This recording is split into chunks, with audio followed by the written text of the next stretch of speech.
Hello everybody and welcome to the True Love Talk channel. As you know, here we want to learn about human sexuality, love, family, life, all of this from the perspective of the Catholic Church. I am Elisa and today we're going to continue with the topic of the new and eternal covenant, but today we're going to analyze Jesus' role in it.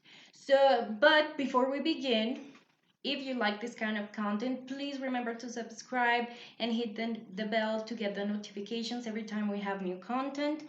Also, if you think this is useful for anybody, please share it. And if you like it at the end of the video, please give it a thumbs up. But well, with that being said, let's begin.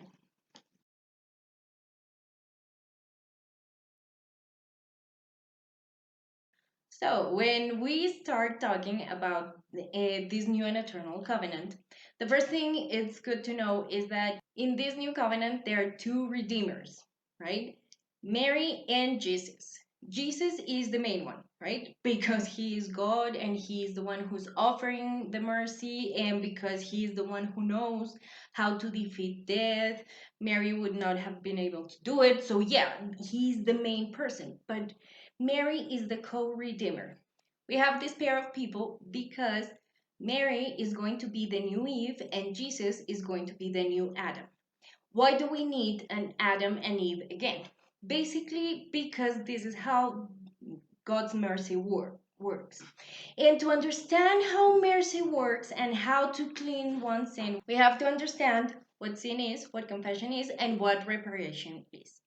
So basically, sin, and for this, I really like this metaphor that I heard from a priest once, which was pretty good, in which he said, sin is like breaking a window, breaking your neighbor's window when you're playing football with your friends or someone, right?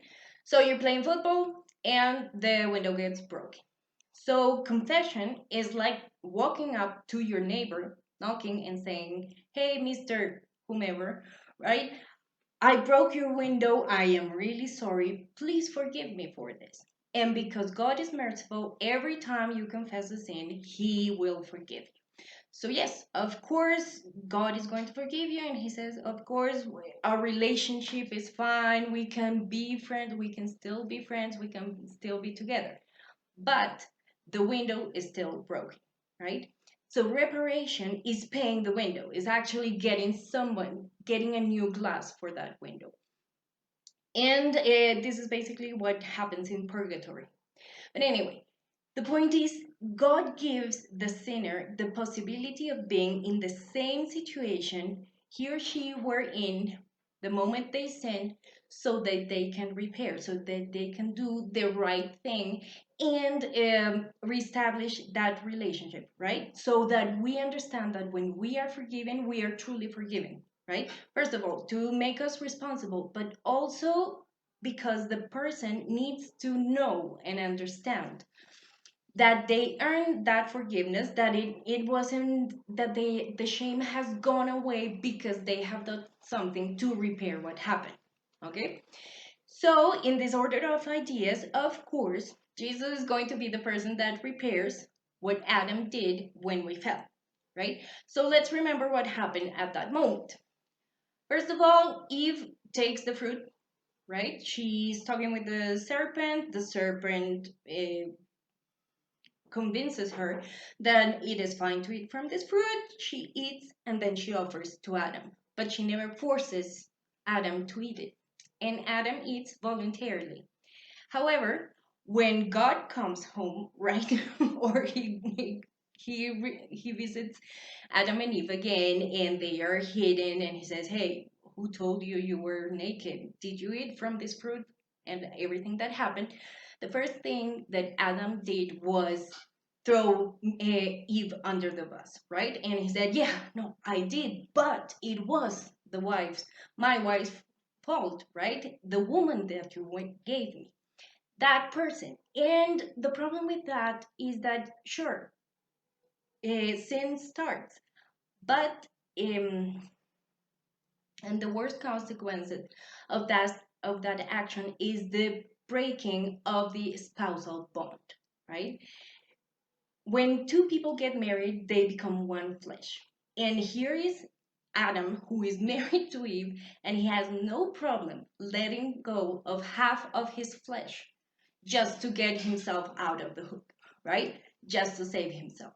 And that's when God says their ability to love is really impaired, right? That's when he realizes, oh, what did they do, right? If they don't love each other, they're not going to be able to love me.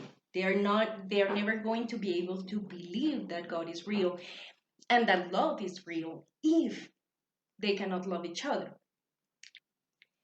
And with this action starts all these social structures from that justify or that make possible the systemic sexism that we have seen throughout history, right?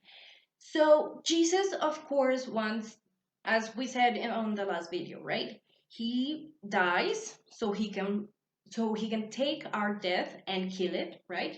This is the way in which he defeats death. He also takes our sin. He never sins, but he takes the consequences of our sin. And let's remember that the consequence of sin is violence. So he takes all the violence that falls upon him uh, throughout his passion, no? From the moment he was arrested until he finally dies. But the other thing he wants to do, and this is the reason why he incarnates as a man, is he wants to repair the relationship with the woman. Adam was supposed to be there facing the consequences with his wife, and he just let her die. So Jesus is there. A lot of people think that Jesus just incarnated as man for social reasons because historically he would have never been allowed to talk or nobody would have listened to him. But honestly, God is above the human law. So if he had wanted to be a woman, he could have, and that would have been a revolution in itself, right? That would have been evangelic in itself. But he chooses the man to be a man precisely because he's trying to tell women, hey, you can trust men again, right? Let's repair this spousal bond that he needs repaired because let's remember in the wedding feast of the Lamb, which is at the end of time when we all resurrect and Jesus becomes king, he's going to marry us. So he needs human beings to be able to create that spousal union. He needs human beings to be able to be sacraments of God again. Okay?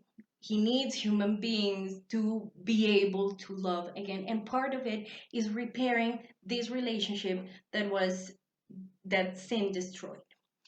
And he does it by giving himself for his bride, which is the church, everybody, right? He takes human beings and he says, first of all, in the Eucharist itself, if we notice, God is almighty and he has all his majesty, right? And when he's in heaven, everybody serves him, sorry.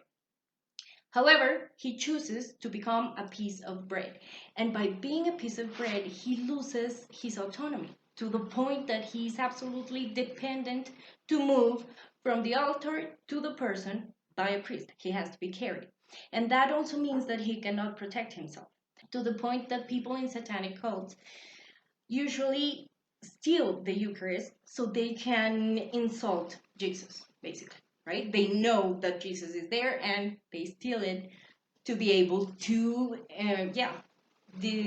tell God how much they despise him, right? He loses the possibility of saying, hey, please don't do this to me. No, this person is impure. I don't want to be with this person. This person needs a confession before.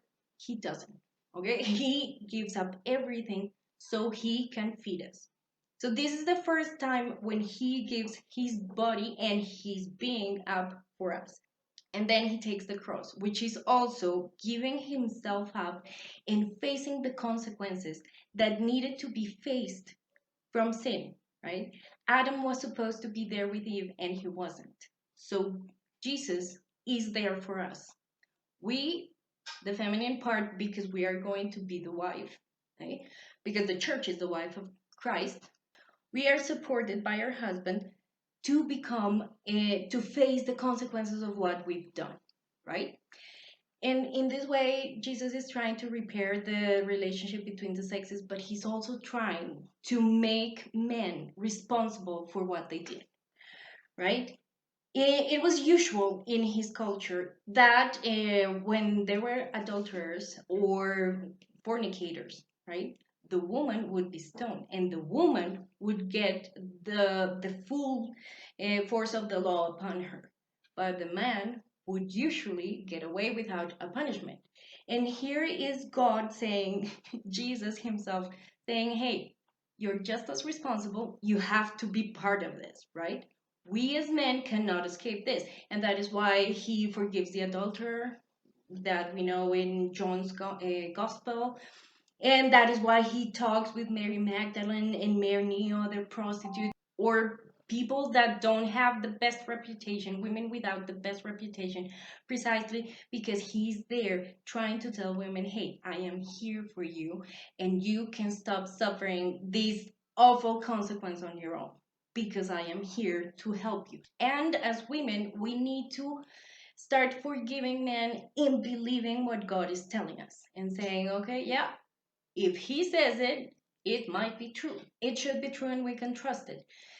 And of course, when social situations like feminism that has given us the possibility of voting, of making part of politics, of making part of the workforce, of giving us careers and so on that case, we need to say, hey, this is being repaired, right? So that we don't end up, we don't spend the rest of our lives thinking that, hey, men are the worst thing that could happen to us and they are going to screw us over and they hate us and so on.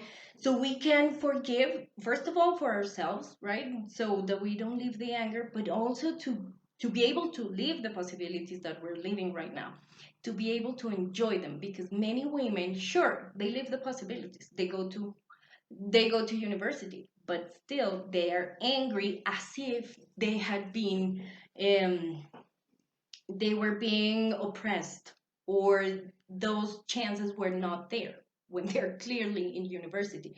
So it's the way of understanding, como, yeah, that happened, but it's over, right? And it is over because we know that the God of the universe has repaired that for us, right? So yeah, this is Jesus's role in redemption. On the next videos, we're going to see Mary's role in redemption. And well, I'm very glad to see that you decided to stay until the end of the video. If you have any question, any comment, please write it in the comment section below. I'll try to answer it as soon as possible. And please subscribe and hit the bell. And if you think it's useful for anybody, please share it and please like it. And well, see you on the next video. Have a nice day. Lots of blessings for everybody. Bye.